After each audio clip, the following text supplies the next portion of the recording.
Сегодня мы продолжаем общаться с врачом Устиновой Натальей Алексеевной, задавать вопросы, которые к нам приходят от людей.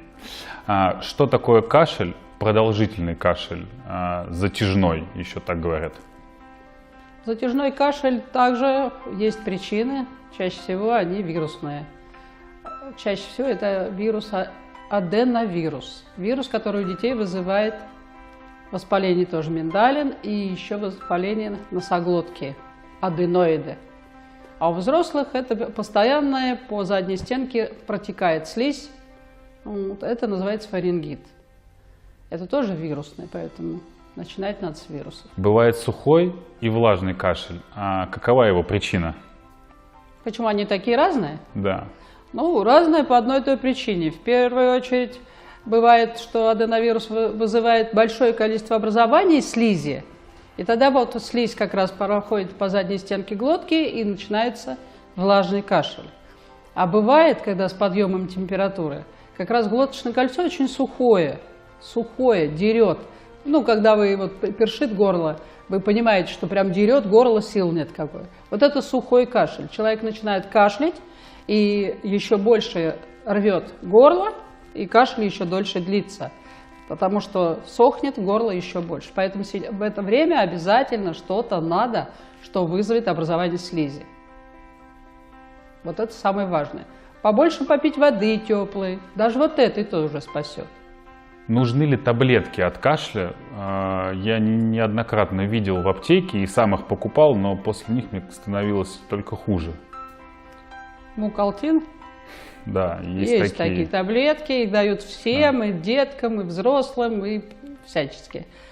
Ну, в них есть травяное составляющее, но так как это все-таки химическим путем доведено, оно больше раздражает горло, но на какое-то время снимает симптом.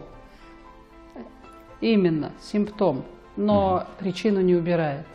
И кашель все равно будет, и вот он будет как раз длительный, нудный, изнуряющий. Человек начинает при кашле потеть, и это показатель того, что кашель пошел садиться вниз в трахеи, в бронхи. Вот тогда и начинается бронхит. Хорошо, я понял, таблетки не помогают. А какой у вас есть продукт? Ну, продукт не один, есть. В первую очередь это корень солодки, тот, который как раз разжижает мокроту. Кашель у нас вообще дан при рождении, чтобы мы выкашливали все, что не должно копиться в бронхах и в легких. И поэтому солодка дает разжижение, мы просто быстро это выкашляем, чтобы не село никуда. Это первое. Для того, чтобы глоточное кольцо вот не драло и кашля не было, можно даже взять постилку с цинком. У нас вообще стопроцентный недостаток, дефицит цинка, а тут вы его рассасываете и покрываете, в нем тоже солодка, покрываете заднюю стенку глотки вот этой солодкой, смягчаете, и она сама по себе восстанавливается, когда вы ее не дерете. Это очень легко, все восстанавливается. Ну и, естественно, мы воздействуем на вирус. Вот на вирус есть такой продукт, как кошачий коготь. Кошки все живы. Это самое важное. Кошачий коготь – это лиана, у нее вот коготки как раз как у кошечки. Вот. Это лиана самое хорошее, что может, опять же, проникнуть сквозь мембрану клетки и убрать, потому что вирус – это внутриклеточное.